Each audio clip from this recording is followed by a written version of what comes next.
एसटीच्या सर्व प्रकारच्या बसच्या भाड्यामध्ये 13.56% वाढ झाली आहे। आखाती देशातील युद्धजन्य परिस्थितीमुळे डिझेलच्या दरात झालेली वाढ तसंच वाहनांचे सुटे भाग, टायर आणि देखभाल खर्चात झालेली लक्षणीय वाढ याचा विचार करता एसटी महामंडळाने हा निर्णय घेतलाय।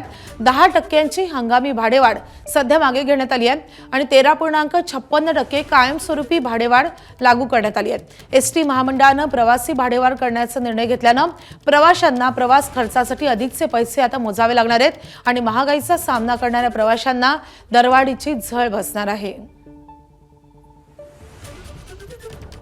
तर एसटीचं भाडं किती रुपयांनी वाढणार आहे किंवा याचे जुने आणि नवे दर नेमके कसे आहेत आपण ग्राफिक्सद्वारे पाहूयात।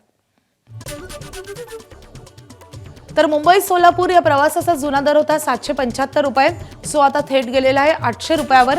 मुंबई सातारा प्रवास 498 रुपयात होत होता, आता 515 रुपये मोजावे लागतील।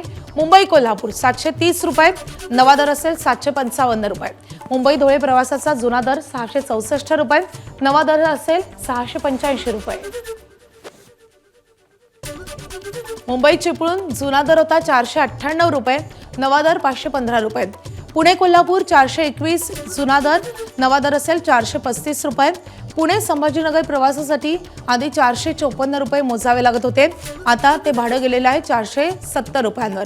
नाशिक पुणे प्रवासासाठी आता 410 रुपयांऐवजी 425 रुपये मोजावे लागतील। एबीपी माझा, उघडा डोळे बघा नीट।